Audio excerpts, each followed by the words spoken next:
Welcome, brave souls, to the chilling depths of horror and detail, the realm where the shadows whisper ancient secrets and nightmares come to life. I am your guide through the darkness, and on this channel, we delve into the spine-chilling world of werewolf horror stories that will send shivers down your spine. First story. There is a werewolf wandering around the outskirts of Pittsburgh, Pennsylvania. It has taken me a while to collect my thoughts and be able to recall all of this. By now, at least 8 weeks have passed since I last sat down to write in this journal. I only kept keeping this because my therapist, a cute 30-something redhead, insisted I do so. My memory has been slipping away piece by piece. Parts of weeks are gone. Plans I've made suddenly lose their spot at the forefront of my mind. I started considering trying to do dream recollection and other methods to try and help sharpen my memory, but I can't even remember if I dream anymore or not. Had it been summer already? Where had the days gone? I was still experiencing PTSD from the following event that I accounted for in my journal. Here is what I wrote. It was the very end of spring. I remember it like it was yesterday. I moved to Pittsburgh from San Antonio nearly 6 months prior. Adjusting to the move and my new job as a chemist at the nuclear power facility out in Beaver County, I was still adjusting to things like the time change, the temperatures, although it had been an awfully pleasant spring thus far. That was all about to change, apparently. It was an average day in April. I'm not exactly sure of the date. It had been a Friday. I walked out of the security gates, collected my personal belongings that weren't allowed past security, and said my goodbyes to my coworkers. The sun was not even setting yet, a nice change from the cold, dark winters of the region. However, even today as I strode along the exposed parking lot, something felt off. It felt like 2 beady, yellow eyes were watching me. It was strange for me to suffer from paranoia, but I guess after bouts of insomnia due to a move, I had been more worse for wear than usual. As a chemist, my job really wasn't taxing or nerve-wracking. The added bonus of working on nuclear power was more of an excitement than deterrent to me, as these facilities were incredibly safe by now.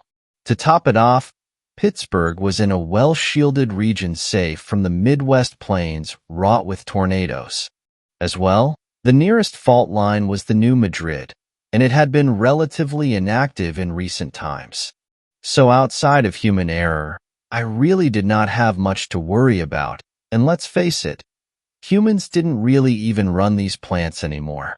They were entirely digital. I unlocked my Ford F-150. I had recently picked it up to contend with the rugged terrain I'd constantly face while hiking in the summer months. As I unlocked it and prepared to open the handle, I thought I heard footsteps somewhere a few cars behind me shuffling quickly. This on top of the feeling I was being watched made me finally turn around to confront whoever was trying to prank me. "All right," I half shouted. "I hear you back there. Who is that? Frank? Monty? Oliver?" Frank was a systems specialist. He was your typical blue-collared, football and beer-loving 54-year-old. Monty was a Frenchman here to do work as an exchange program with Électricité de France. Oliver was a quiet, 20-something software engineer, and despite his shy, introverted nature, once you got to know him, you uncovered a remarkable sense of humor and dry sarcasm. A very bright kid. I had been in my field for over 20 years, working on projects ranging from cancer drug trials to less legal chemical concoctions. I laid my first LSD tabs at 19 years old in the darkroom of the photography lab at the University of Texas. It was a wild ride, those days, but I had since settled down and had made myself more than I could have hoped for insofar as my career and life. Things had been great. "Come on, guys, this isn't funny." I snapped back from my thoughts on my coworkers and just realized that nobody had answered me. Strange, I thought. Surely this was some kind of joke. Maybe I had been awake too long. My brain wasn't making the connection that a pile of leaves could have blown across the parking lot. And here I am, standing here, looking like a crazy person, shouting at someone that wasn't there. I chuckled to myself and turned to my truck, climbing in it, but still not able to shake the sense that someone or something was watching me. I turned the keys to the ignition, and the roar of the engine helped drown out the nervous silence that surrounded the nearly empty parking lot. I took off, not wanting to look back in fear that I might actually see my phantom pursuer. As I drove away, the feeling intensified, and as it did, the accelerometer needle crept higher and higher as I sped home. The lock to my front door turned and the door swung open as I walked into the entryway and let out a long sigh of relief. Home.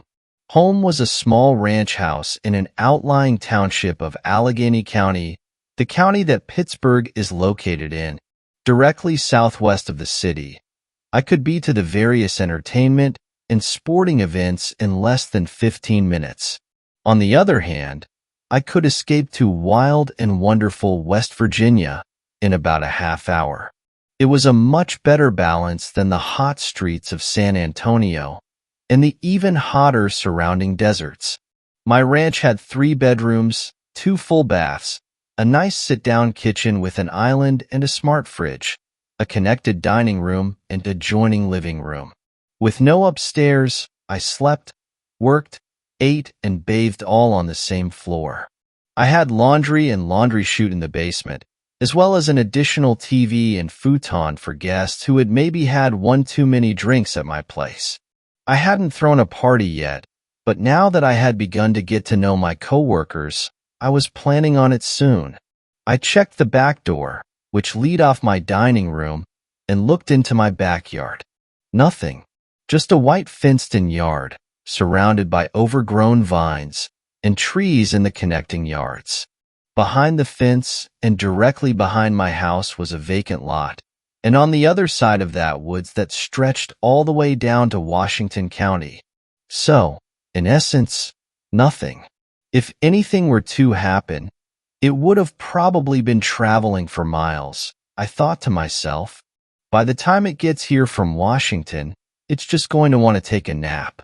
I plopped down on the sofa in my living room, mouth half ajar as I prepared to slumber off for the night and the weekend to come. The TV turned on as I flipped the remote and turned to one of the local news channels. I had caught the story just in time, as the anchor feverishly scoured through the teleprompter. Reports have been sporadic and sketchy from various residents in the area, but one eyewitness had this to say. I gulped, thinking back to the feeling of being watched in the parking lot, as a man in a John Deere hat, with a beer belly and wife-beater took frame in the camera. He began to speak to the off-screen reporter saying, "Alls I know is it was big. It had these sharp, white teeth, and when it saw you it would hiss like a rabid, wild animal. But it walked upright, you know? Like it was a man, but it definitely ain't no man. It was furry, almost like it had a full coat of a bear, or a black bear, but it definitely ain't no bear. I got my shotgun from the porch, but when I came back yonder, thing done up and had split." The reporter interjected, "Did you hear it growl or snort or anything?" "Yes'm, I suppose I did. It was hissing, but it ain't like no hiss I ain't never hear, you know. It showed dim, pearly sharp teeth done split up and vanish into thin air." The uneducated response was kind of humorous, but I wasn't really in a laughing mood at this point. "How did you know it was out here?" Obviously a pre-canned question by the reporter, as it rolled off the tongue perfectly in the next breath. "You see, that's the weird thing. I'm not sure what it was you call it, some sort of sixth sense or something, but I just felt like there was something out there." I told my wife, "Hey, wait, there's something out down yonder in the yard." My heart dropped and I changed the channel immediately. Shivers ran up and down my spine, as I knew, just knew, that I had been an experiencer of whatever this was. I debated calling into the news story and sharing my experience, but didn't want to even bother. This had been the stuff they wrote about in those kooky UFO books or the weird Bigfoot books. Someone had just felt it. And if that didn't discredit me, I don't know what would. I'd be 58, trying to sell a copy of a book of the day I got spooked, desperately giving cryptozoological talks at conferences of weirdos and crazy people alike. I dropped that real quick and decided it was time for a movie. I flipped through the Netflix selections, still unimpressed at the streaming service. Nothing new, nothing good. Just the same old TV show selections, mostly from the 80s and 90s, and C-grade movies. Snap. I jumped up from my sofa, immediately clutching my Galaxy S5 and activating the flashlight switch. It was about 8 p.m. when the twig snapped out my dining room window, which I had opened to let the cool breeze in. A sense of dread and fear overwashed me. I should have called the damn news station and had them send a crew out. I could have got them on camera. I could have been the hero who killed whatever this thing was. Footsteps. One heavy, one softer, one heavy, one softer. They stop.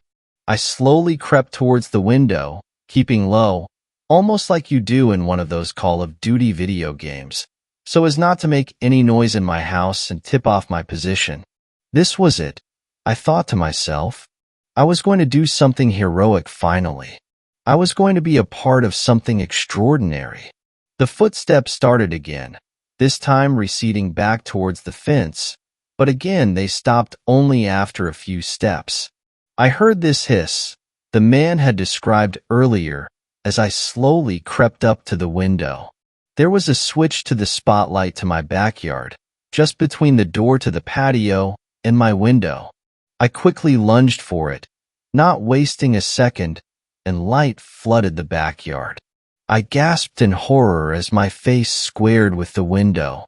Staring straight at me were two sickly, yellow eyes with black pupils and no iris I could see. The thing was walking upright, but it was covered in a silky, brown fur. It was looking straight at me. Obviously the light was flooding it so it couldn't see too well onto my patio. I doubt it saw me. I doubt it saw me at all. It quickly hopped over the fence, and I heard the footsteps, both now heavy, padding into the darkness. I sat by my window for the remainder of the night, with the light on. I had nothing but a kitchen knife and baseball bat at my disposal, but it never came back. The sun rose, and I ventured outside to investigate the footprints. Nothing. There was nothing even out here. I walked back inside and turned on the news to get an update. Nothing? No follow-up? I checked the websites. No reports, not even a recap. Wait, what?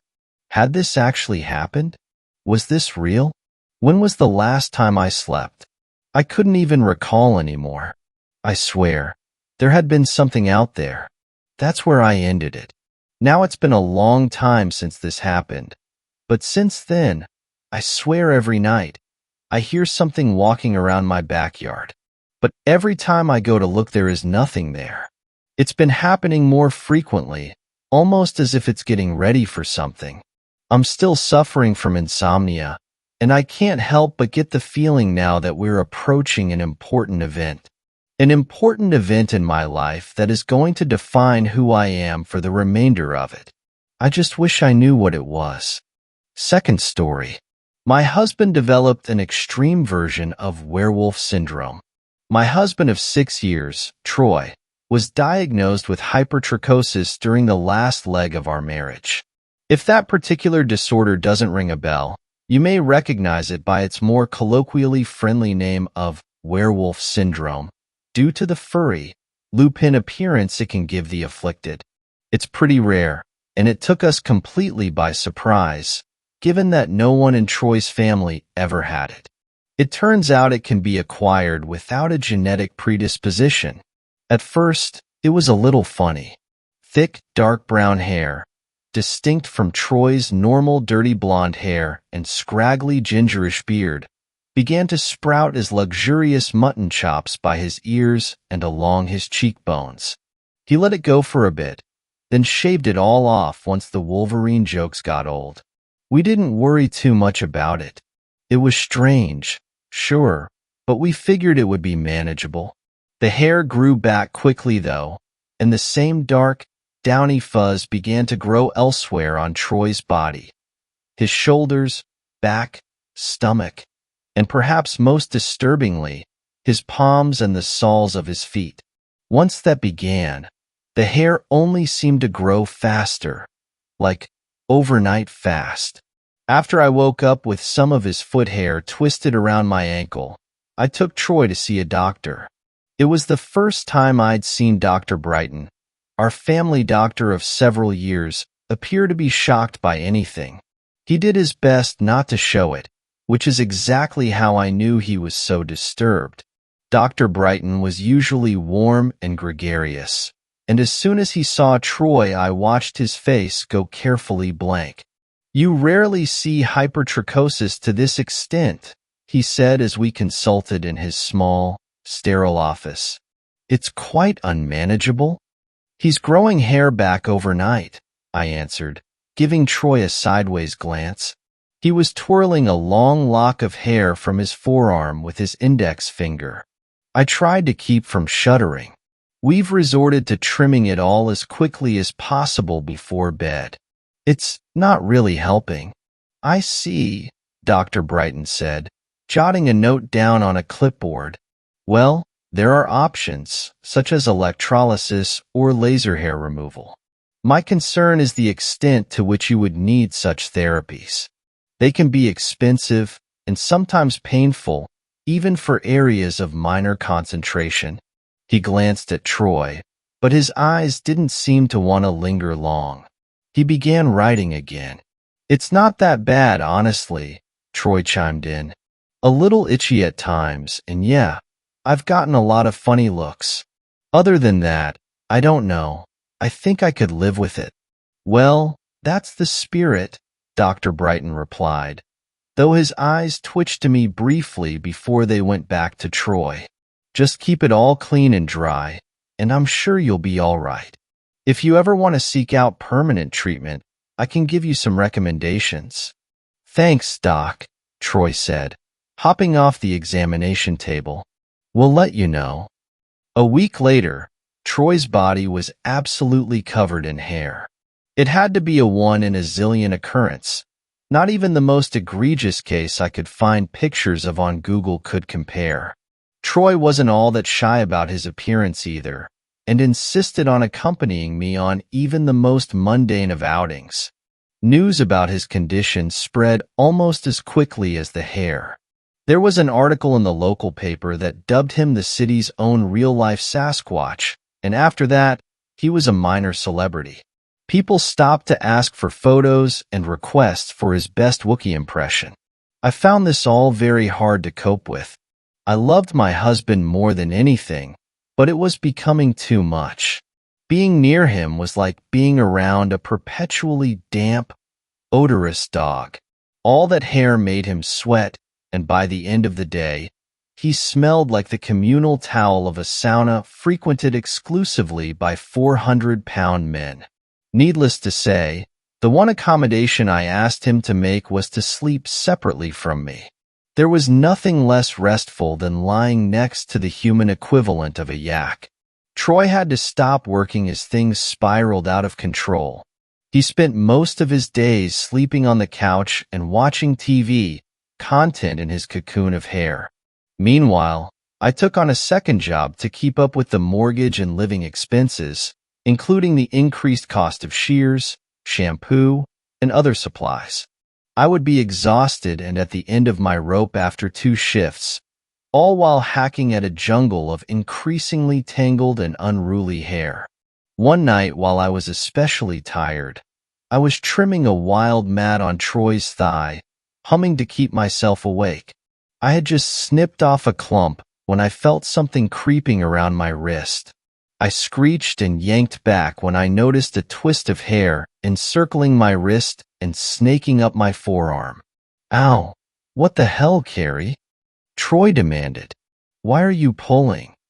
I wedged the trimming scissors under the hair and snipped it away. I watched as it receded like a wounded snake. Stunned, I took a step back. I'm totally losing my mind, Troy.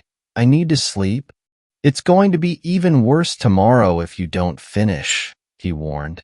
I stared at my hirsute husband. Troy, I don't think I can do this. I'm at my wit's end. Carrie, don't say that.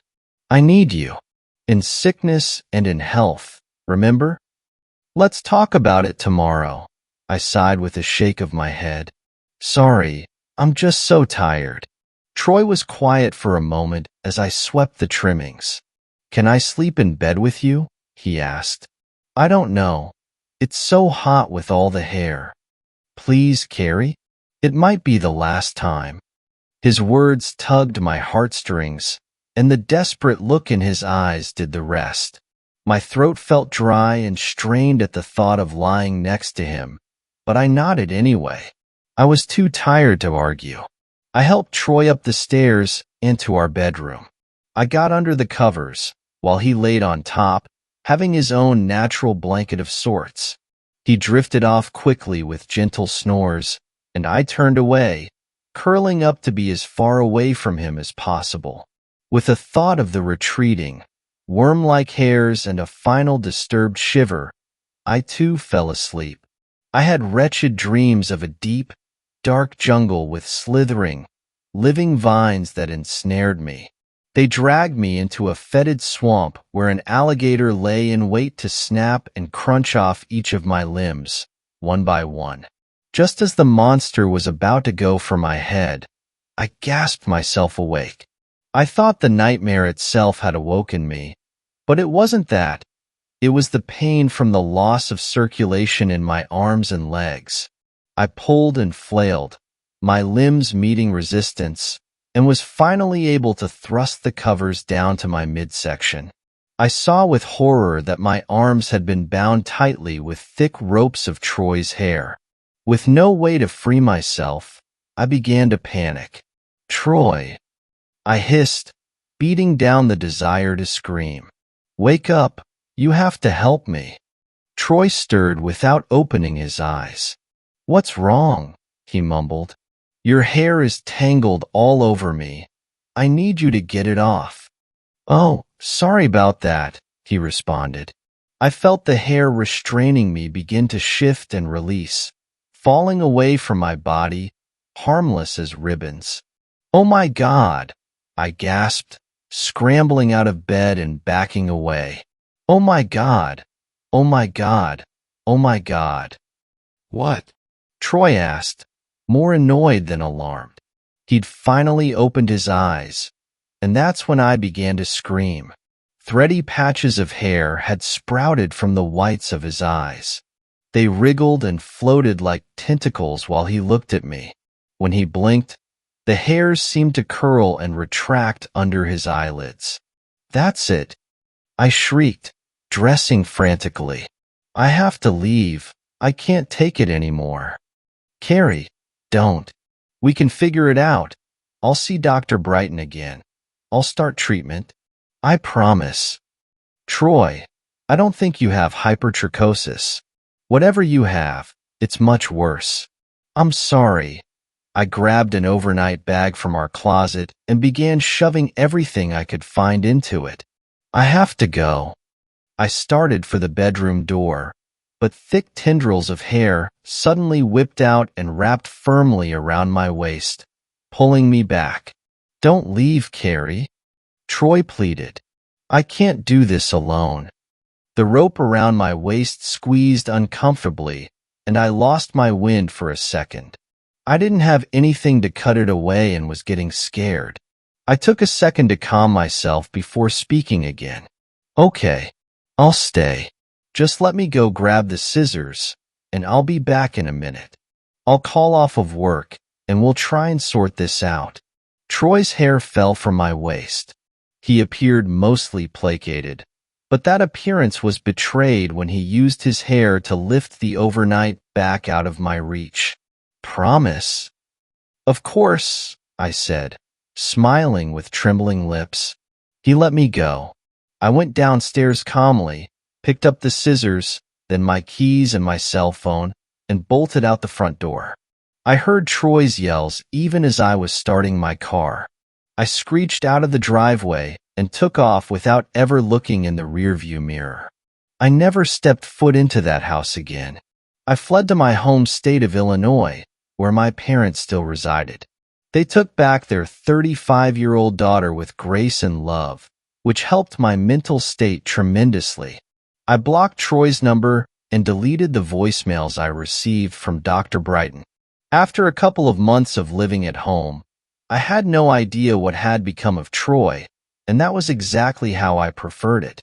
My wedding ring was banished to a safety deposit box and all but forgotten.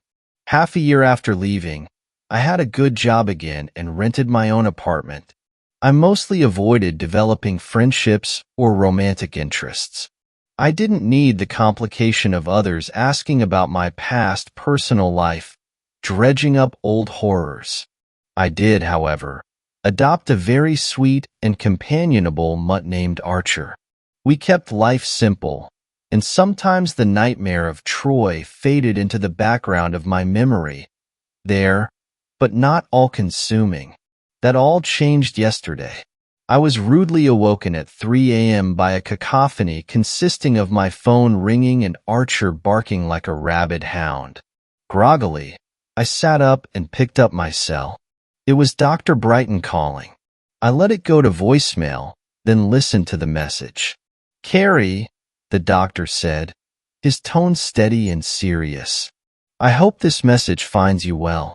I just wanted to let you know something. I went to visit Troy earlier today, and he wasn't at the house. He'd been threatening to find you for a while, but I didn't think it was physically possible for him to leave the house at this point."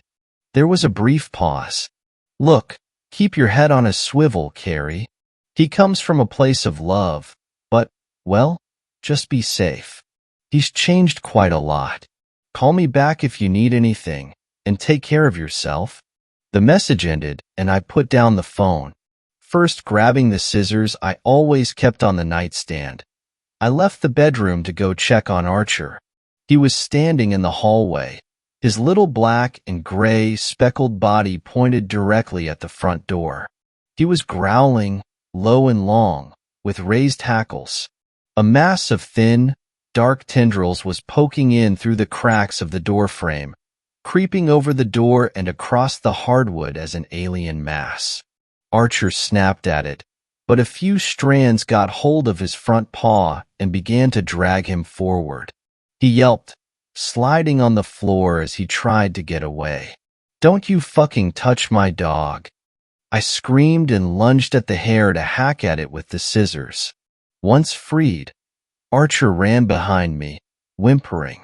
From somewhere far off, I thought I heard a yell, and I noticed something extremely disturbing from the clippings on the floor.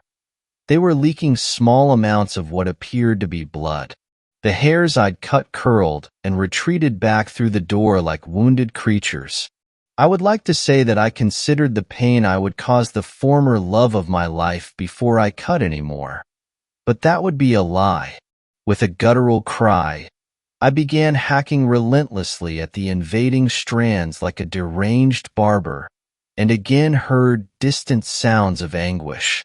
The remaining hair disappeared quickly after my attack, and I was left staring at the mess of trimmings and red stains, shocked beyond reason.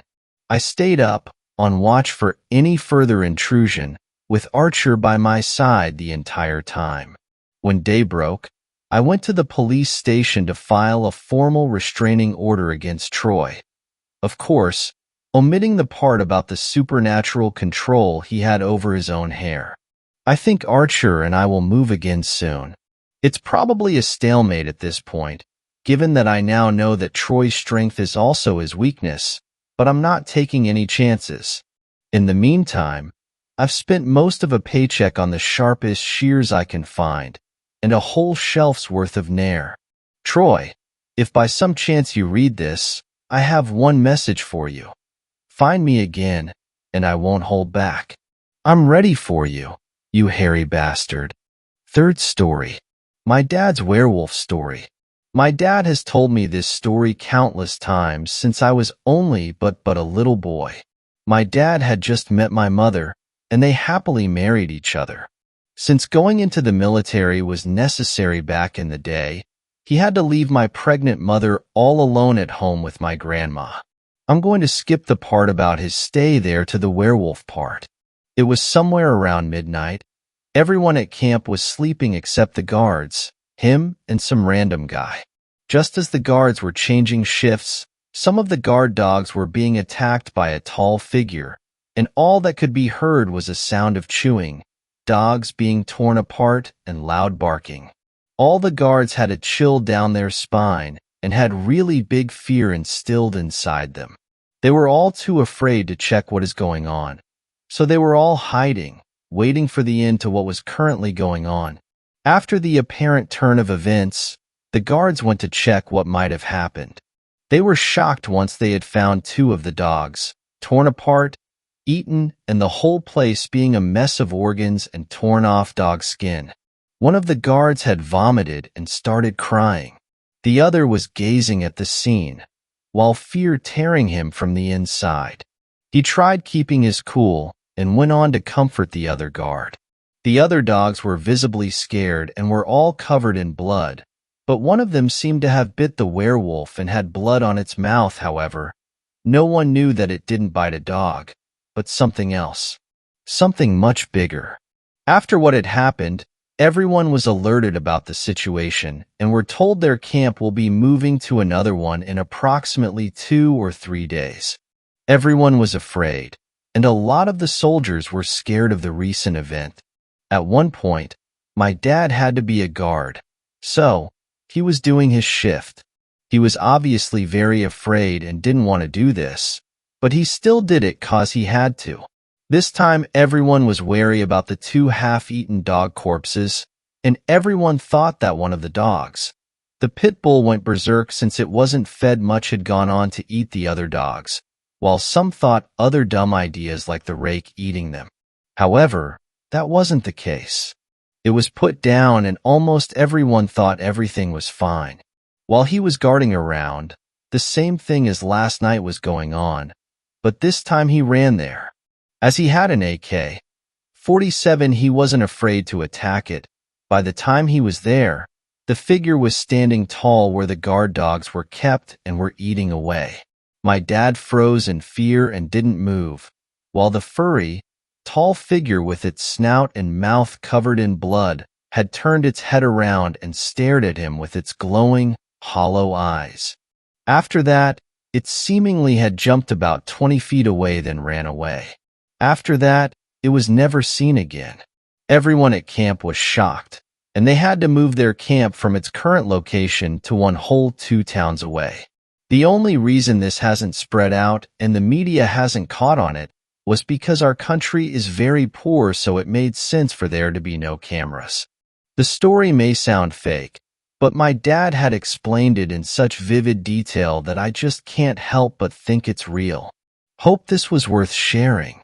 Fourth story. I'm an American werewolf hunter.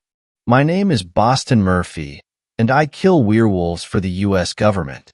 I didn't join the army to get medals or to have a statue in my honor. I joined it to simply get away from my family. My father is okay, but his new wife's the most evil person you could have the misfortune of meeting. She used to constantly berate me, calling me less than dirt and a waste of space. I tried telling Dad, but he didn't believe it, or chose not to believe it. I joined the army when I was 17. It was the only way of getting away from the verbal abuse. Stepmom couldn't be happier that I was finally out of her house, but Dad was crushed. He understood why I chose to do it, but he still felt like it was his fault. It was shipping out day, and he gave me an emotional send-off. It was time to start my own life. I arrived to Fort Bronson by Thursday. I still remember having goosebumps arriving.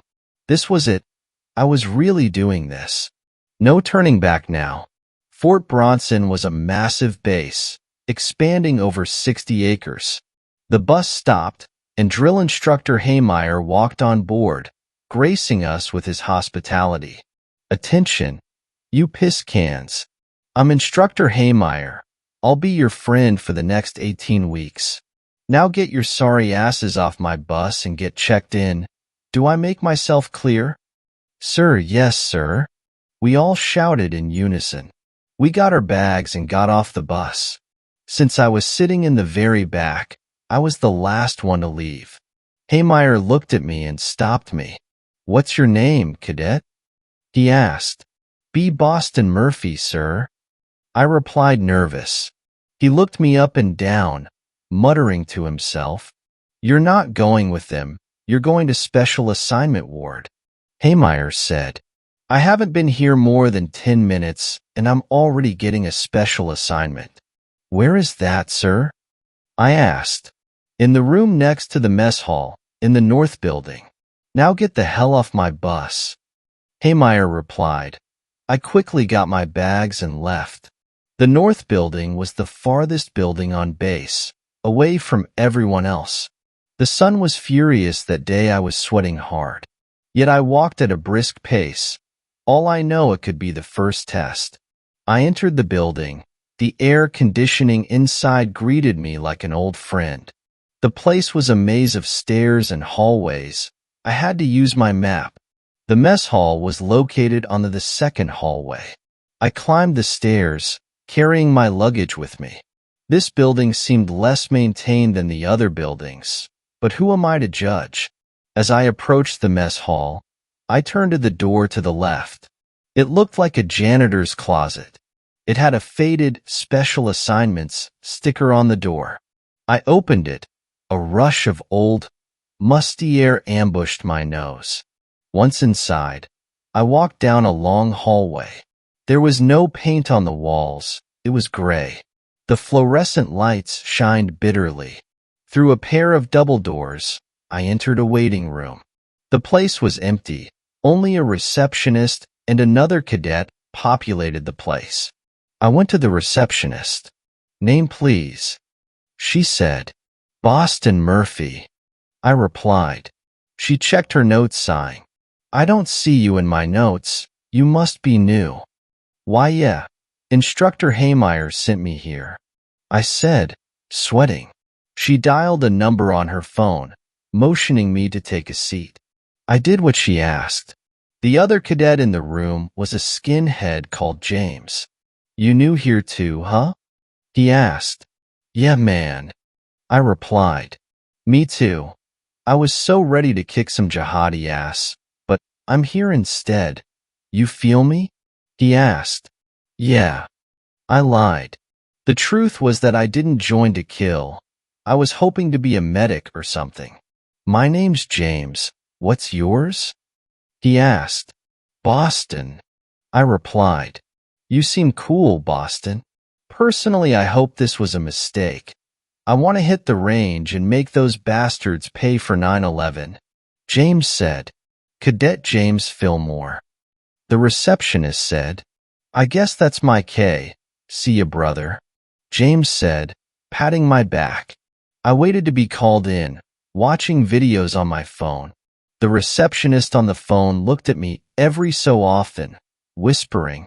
After what seemed like centuries, I was finally called up. The receptionist told me to go through the double doors and into the first door on the right. I walked through, luggage in hand. The hallway I walked in was small and dark. The door on the right said, "Lycanthropy Extermination with Greg Romero." Lycanthropy, like in Werewolves? This had to be a joke. Surely Haymeyer played a prank on me, testing how gullible new recruits are. I looked further down the hall. It only got weirder from there. Wendigo Extermination with Susan Fletcher. Thunderbird Extermination with Otto Haymeyer. Zombie Extermination with Tony Stevenson. I had half a mind to walk out and confront Haymeyer, but something told me that he didn't appreciate being called a liar. Despite my doubts, I walked in. Inside it looked like a regular classroom, having desks and such. James was sitting in the back while I sat near the front. "Hey, Boston, small world, am I right?" he asked. "I suppose," I replied. I sat down, and a man started speaking. "Welcome, cadets, I'm Greg Romero, and for the next 18 weeks, I'll teach you how to dispatch a Lycanroc," Mr. Romero said. James raised his hand. "Aren't werewolves fake, though?" he asked. "I wish they were fake, but no, they're not. Lycanrocs pose a serious threat to livestock and humanity as a whole," Mr. Romero replied. I raised my hand. "Where's the rest of the class?" I asked. Romero sighed. "We're not as popular as Wendigo Extermination, but hopefully we'll receive more recruits next year." Romero showed a photo of a mutilated woman being eaten by a werewolf. I gagged. "We have a thankless job, gentlemen. Only 2 people know we exist, and that's the 2 of you. Who wants to kill a wolf?" Romero asked. We both shouted in unison. For the next 18 weeks, I was taught how to kill a wolf. Silver does kill one, but instead of a crossbow, I got a Mini 14 with silver bullets. I was trained how to track wolves and how to survive in the wild. It was hard at first, but I got the hang of it. On graduation day, I was so happy. James and I got drunk at his place. At first, I didn't like James, but during training, we became friends. I was deployed to Arizona of all places. The assignment was simple. An elderly Lycanroc was spotted in the area and I had to dispatch him. I had to cut off its right hand as proof and return it to my bosses. I was getting paid $100,000 for this. Since I was new, this assignment was sort of a test to see if I have what it takes. I arrived to Ground Zero, a campsite. The brass in Washington were nice enough to close its surrounding area, so nobody could get hurt. I looked for clues, only to find a patch of hair. It smelled like piss, meaning that a wolf was nearby. The hair led deep into the brush, into the desert. The sun was angry that day. It cooked my skin under all my armor.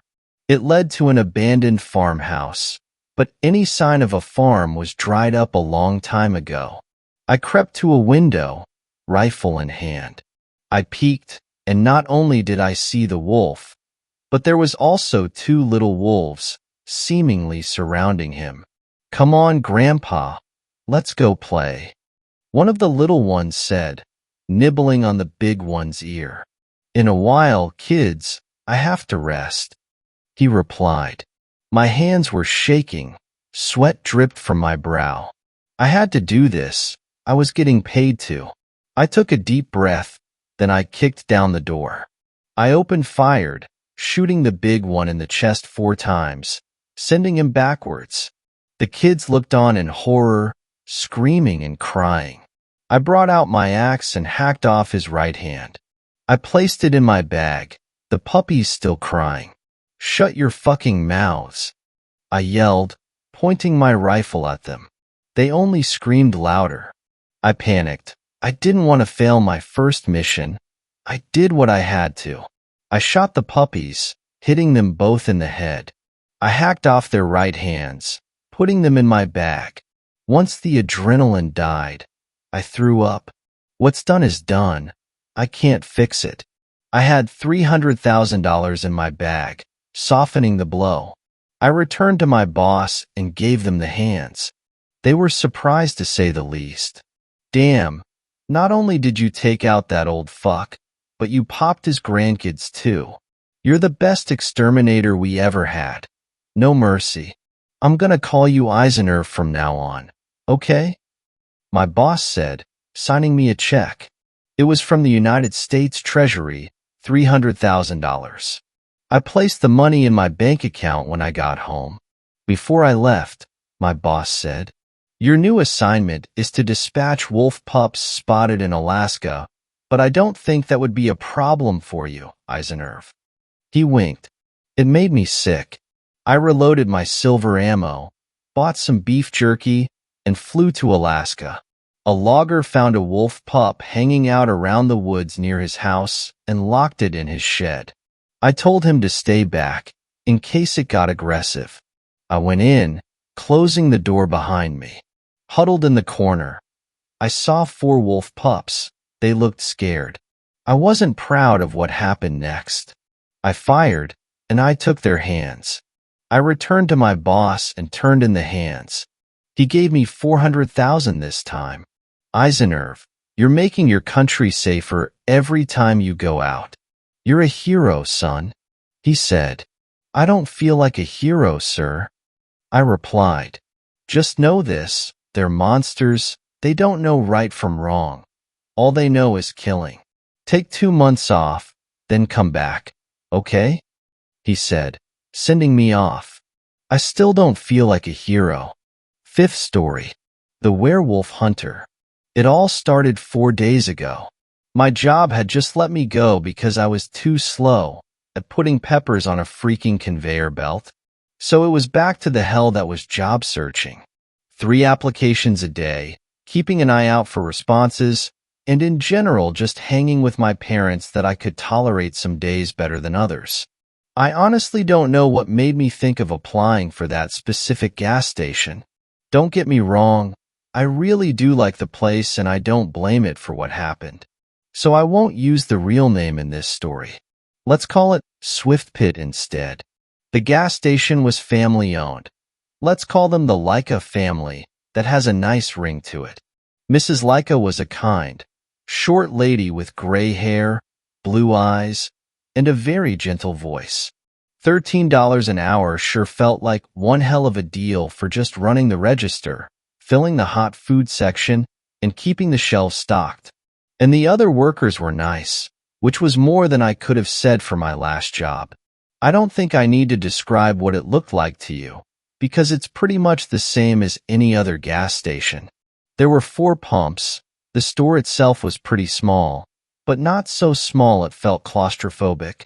During the day, they kept the hot food area well stocked, but during the night, we kept only the bare minimum there, replacing it only when the initial ones were taken. The evenings were so slow they'd only put 1 person in the station, though the boss lived perhaps 10 minutes away and would be able to show up pretty quickly if I gave her a call. Not sure how the days went, though since they were still in business, I've got to assume quite a bit busier. I heard that they were toying with closing during the night to help save on expenses. It was my first night by myself. Nothing too eventful happened for the first few hours. I could have counted the number of customers that actually entered the station so far on one hand. One was a short old woman with a loud set of pipes.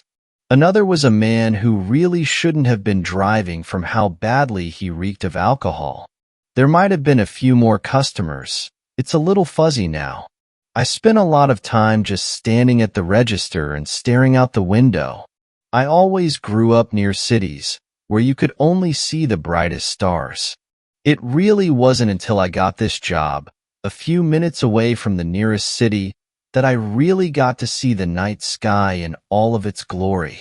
That night was no exception. The full moon was just breathtaking. I could have stood there and watched the stars for hours. It was around 1 o'clock when I heard the gunshot, and it was close, really close. The entire night went into a panic. I heard startled birds flying for safety, watched a single deer sprint past the building. Then it was quiet, the night itself patiently waiting for an explanation. But I didn't have one. There was a huge forest nearby, sure. Perhaps a hunter? I don't know the first thing about hunting. Maybe someone was allowed to hunt on this property. I was straining my ears when there was a loud clunk by the door. Nothing could have prepared me for what I saw. It was an adult wolf, who had one paw lightly stuck in the handle to pull it open. All it took was the wolf making a little jump backwards, and the door swung open. And for just a moment I realized the wolf had gained entry, and I was very possibly in danger. The wolf threw something into the store and took off into the night, all within the span of a few seconds. It was all so fast. But it was what the wolf had just flung into the building that really had me shocked. It was a small bundle of gray fur, looking at me with big brown eyes. I couldn't understand what I had just witnessed. Had an adult wolf just thrown its baby into the gas station in bail? That didn't make any sense. The little wolf looked outside, then hobbled its way towards me without a second thought.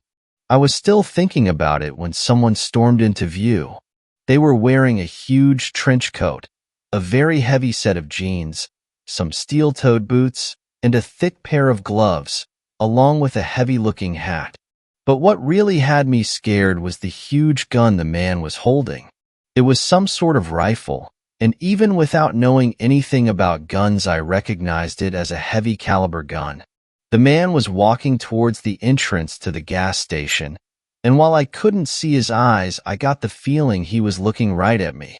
By the time he got to the entrance, the young pup was out of sight, and the man's attention was grabbed when the adult wolf howled somewhere off in the distance. The man immediately turned and ran towards the sound, his gun at the ready. I didn't know what to think about the whole situation. I've heard of plenty of people hunting deer, but I didn't even know if it was legal for people to hunt wolves. I also didn't know how smart wolves were. But here was a parent wolf not only playing decoy to protect its cub, it even knew how to work the gas station's pull door with no trouble whatsoever. I've had some dogs that figured out that kind of stuff, sure, but that was only after several hundred attempts. And if the wolf was that crafty, I got the feeling the man stood no chance of killing it. My thoughts turned to the cub when I felt it nuzzling against my feet. It only took one look down before I knelt down and began petting it.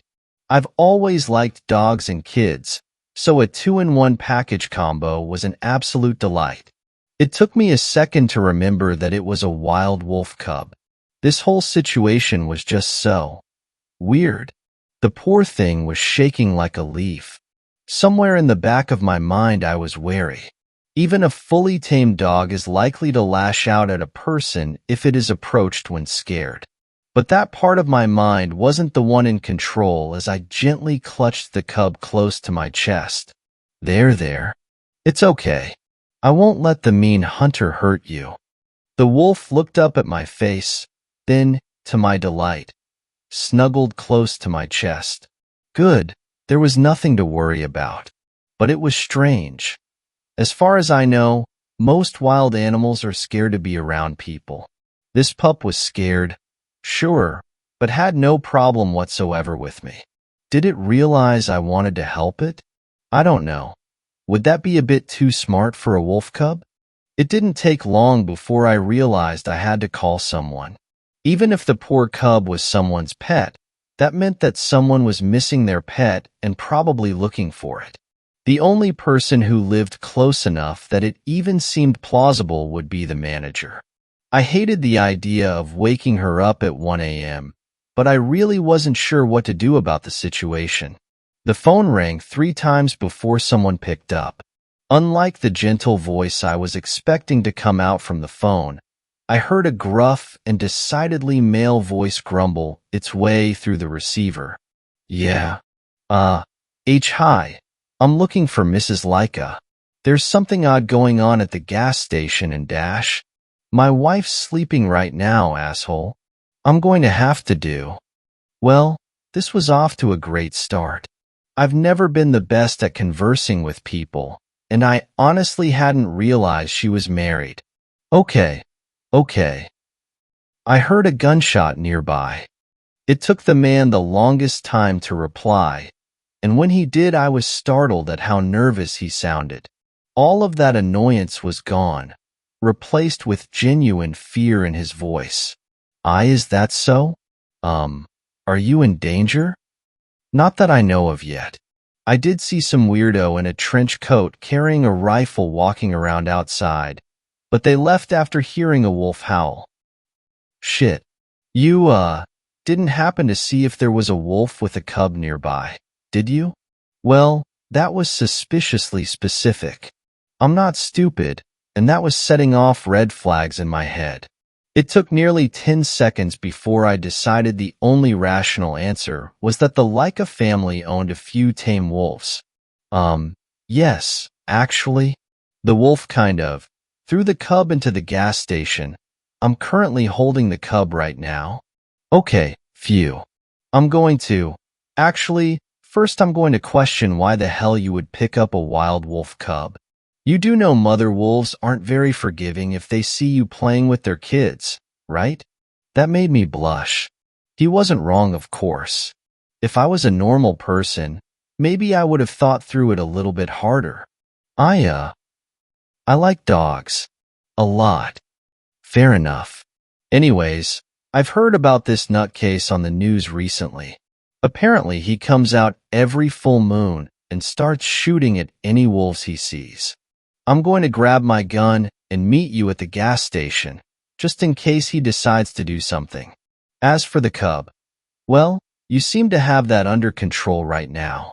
Also, this may be a strange thing to ask, but could you please not call the police? I mean, if the situation gets really bad, then go right ahead, but so long as it's just weird like this. I agreed with him, my throat becoming very dry. More red flags were going off. He knew more than what he was letting on. I could sense it.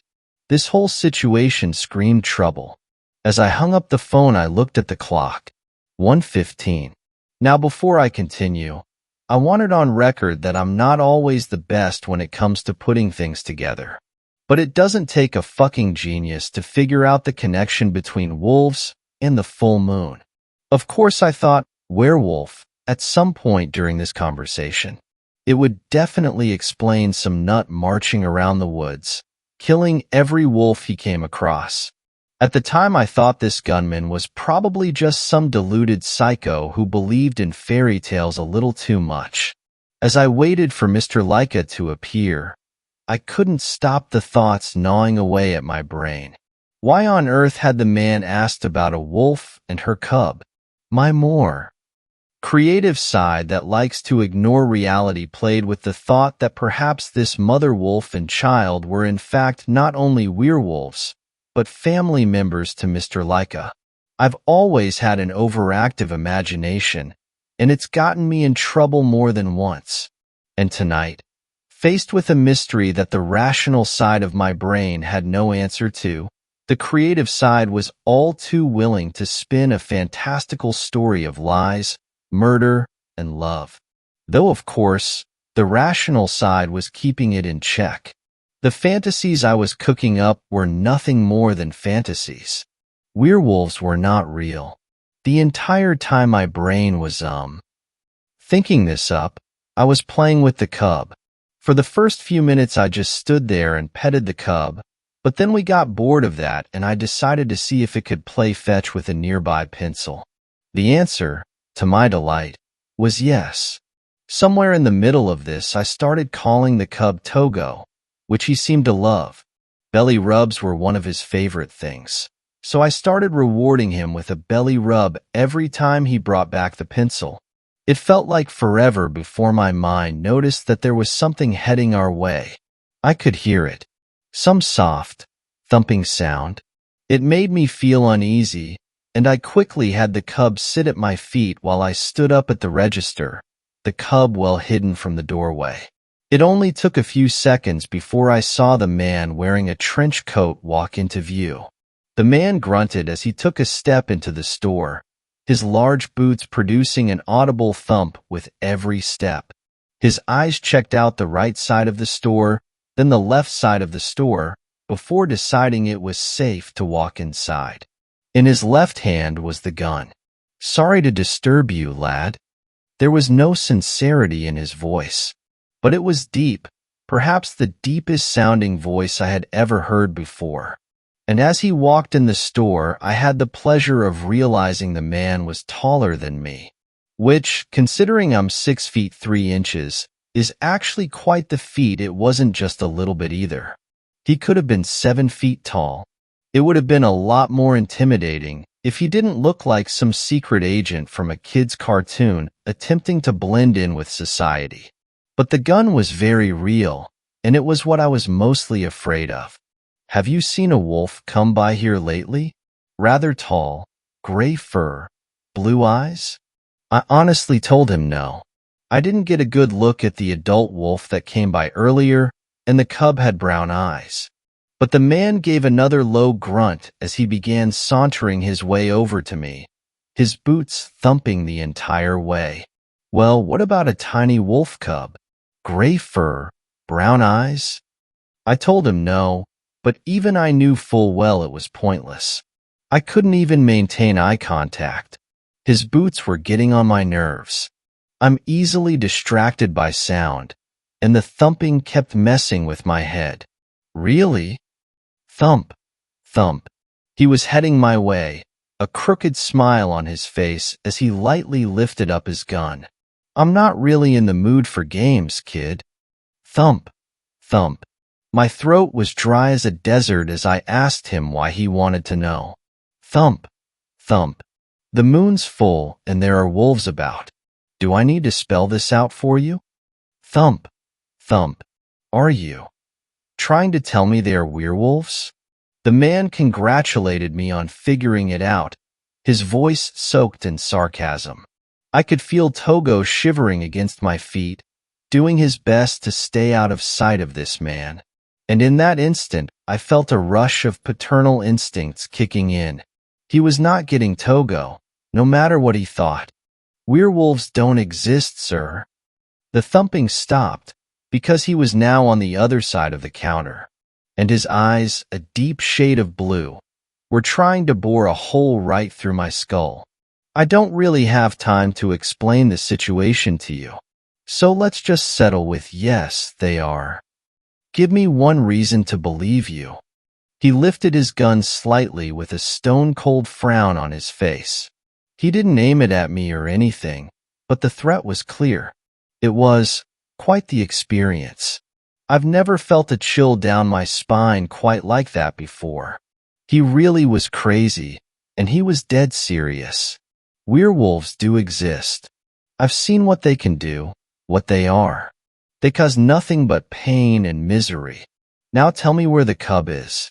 I didn't want to hand any living thing to this psychopath. The little cub was huddled around my feet, shivering so badly that it almost felt like it was having a seizure. But at the same time, well, he was pretty much telling me he'd shoot me if I didn't tell him. And if he did, Togo would be easy pickings. There was a moment, a truly horrible moment, where I honestly believed there was no other choice. I was going to have to reach down, pick up the innocent pup, and place it within this monster's hands. Then reality struck me. Mr. and Mrs. Laika lived only 10 minutes away, and a quick glance at the clock told me I had made that call about 12 minutes ago. Help was only a few minutes, maybe even just a few seconds away. If I could just stall for time. He wouldn't try anything if there was someone with equal firepower on the scene, right? What will you do? Kill it? Not immediately, no. You see, its mother is proving to be quite the difficult catch, not letting me get a clear shot. Good. He's talking. I just need to keep him talking. Okay. He gives a very irritated grunt as he shakes his head. God, are you really this retarded? I'm going to use it as bait. Retarded. Oh, he just struck a nerve. But it also told me just how agitated he was. Did he know I was stalling for time? Why the hell did I think this was a good idea a few seconds ago? Let's say that werewolves exist. How do you know these two are werewolves? Let's put it this way. Wolves are smart, but they're not this smart. The mother wolf realized I was tracking her after I failed to ambush her. What did she do? She ran up to the gas station, and a few minutes later I realized she must have brought her pup inside. She then tried to lead me away from the gas station. That's quite a bit of thought for a normal wolf. Okay, I had to give him that point. But the more I thought about it, the more this man's plan made me scared of him. He wanted to use a child to lure their mother into a trap, then kill the child. It was disgusting. Did you see the mother doing something wrong? I beg your pardon? Well, I'm assuming you have a reason you want to kill her. She's a werewolf. That was it. He made no other attempt to justify murdering what he fully believed was a sentient being. And he said it with such conviction, as if I was out of my mind to even think he needed more of a reason than that. It made my skin crawl. This guy was well on his way to becoming a serial killer. And if I kept attempting to stall him, I was starting to think I would become his first genuinely sentient victim. There was movement in my peripheral. A quick glance outside showed me that my salvation was just pulling into the parking lot. I've never been so happy to see a beat-up little Subaru. But when I looked back at the man, I realized I had made a horrible mistake. He was following my gaze, and the instant he saw the car outside, his mouth curled up into a nasty sneer. "You little shit." He raised the gun and aimed it at my chest. There was no hesitation. The sound was deafening. Pain tore a path through my chest. I staggered backwards while placing a shaking hand to my chest and held my hand up to find it covered in blood. He had actually shot me. I mean, it's one thing to threaten to shoot someone. It's quite another to actually do it. I should have fucking known.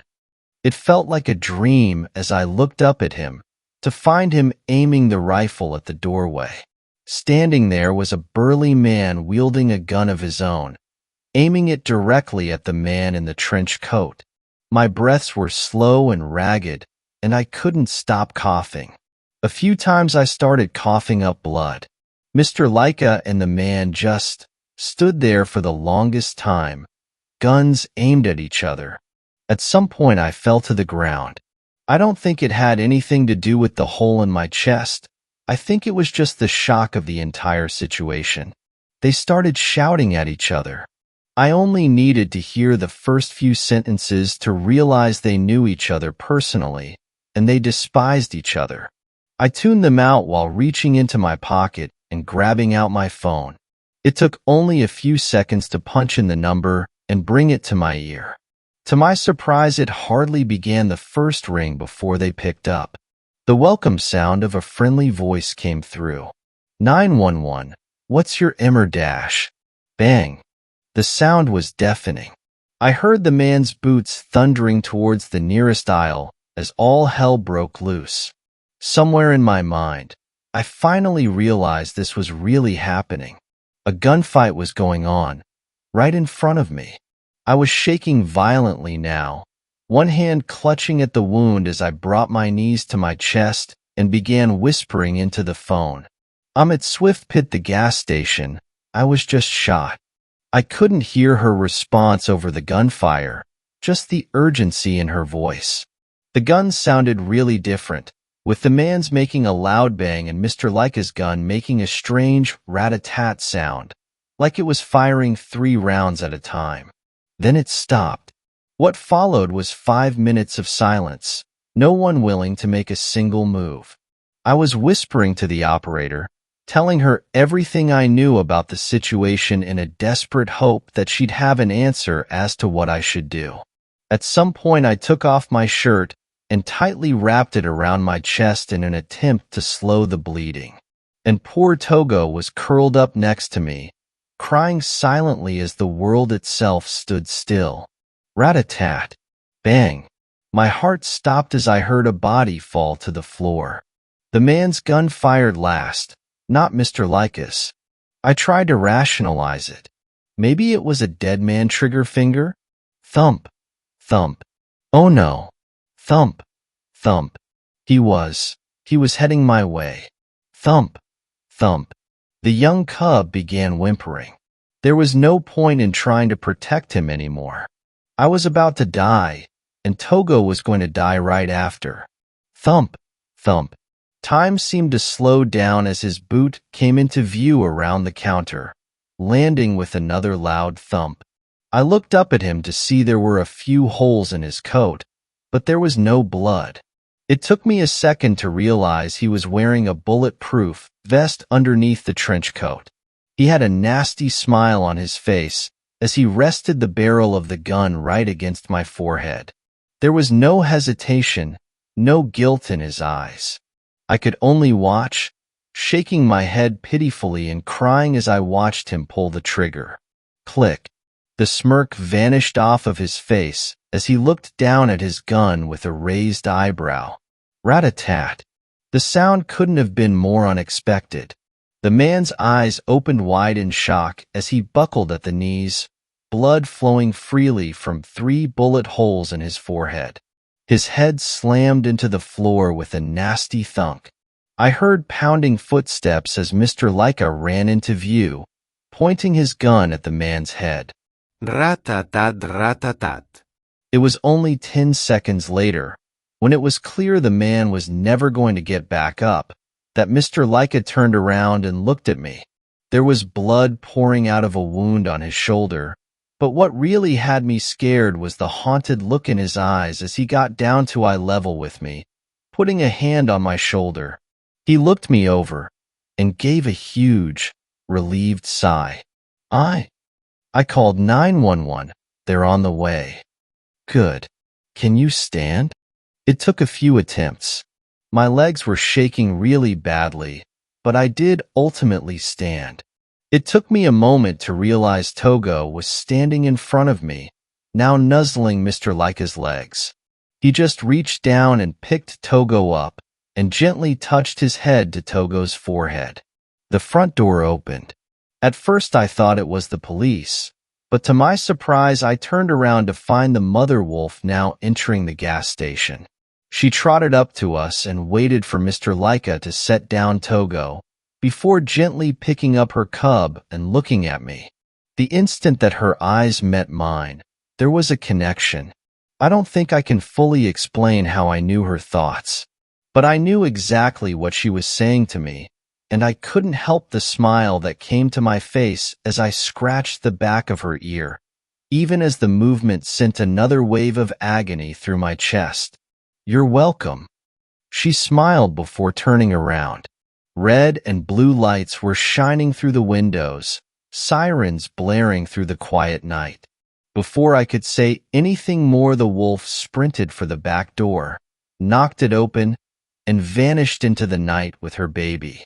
The next few hours were a blur. The police asked a lot of questions, of course, but I didn't say much. The ambulance wasn't far behind them, and they put some endotracheal tube in my lung to help with my current breathing problems. The ambulance called the Leica family to inform them Mr. Leica was injured, but they didn't pick up. My family was a different matter. You'd have thought that I really had died from how badly Mom was crying, screaming that I was never to work at a gas station ever again. The doctors performed surgery on me within half an hour of me getting to the hospital. The bullet had gone through my lung and had nearly managed to exit through my back. It took a few stitches to close it all, but all in all I was assured my life wasn't in any danger due to the wound. I'm currently writing this from the hospital bed. This is the first day where I haven't had some damn reporter shoving a microphone down my throat, trying to get my opinion on the whole thing. Apparently the cameras in the station couldn't catch what was actually said. There was just footage of me playing with a wolf pup. Then the man came in and it all went as shit. I told them everything the man had said to me, how he was hunting werewolves, how he wanted to know where the cub was. Right now, the TV in my room is showing the headlines on the Werewolf Hunter, as they've named my attacker. As of right now, he's a John Doe. He didn't have a phone or any form of identification on him. Not a single person is missing from town, and not a single abandoned vehicle nearby. Police are awaiting news from a DNA test. But here's what really caught my attention. There are no stories of him from before that night. Reddit, Twitter, Facebook, the actual news. I couldn't find anything, and I've had days to search. The closest I got was a man who swore werewolves existed and had killed his wife for thinking she was one, but he was several states away and was predictably in prison. I haven't told the police that Mr. Leica had warned me of this man, that he had heard stories of a man killing wolves during the full moon. As for the wolf and her cub, no one had an explanation for what happened. There were animal experts trying to figure out why a mother wolf would put her baby with a complete stranger, why the baby trusted me with no trouble, and why the mother simply took her child back without attempting to maul us. Some are accusing me of having illegally tamed the wolf, saying that it explained why I had refused to hand the pup over even with my life on the line. But others are defending me, saying that perhaps the wolf somehow realized I was protecting the child and pointing out that when the wolf opened the door, I was clearly alarmed until she left. In all honesty, I don't need an explanation. Mrs. Leica has come and visited me since then, looking at me with her piercing blue eyes and apologizing for everything that happened, promising to give me an explanation that I don't really need. She brought her son, not more than a year or two old and with big brown eyes. I had asked her for the boy's name, and she told me it was Sam. Then the child spoke, and while his mother thought it was just baby noises, it brought a smile to my face.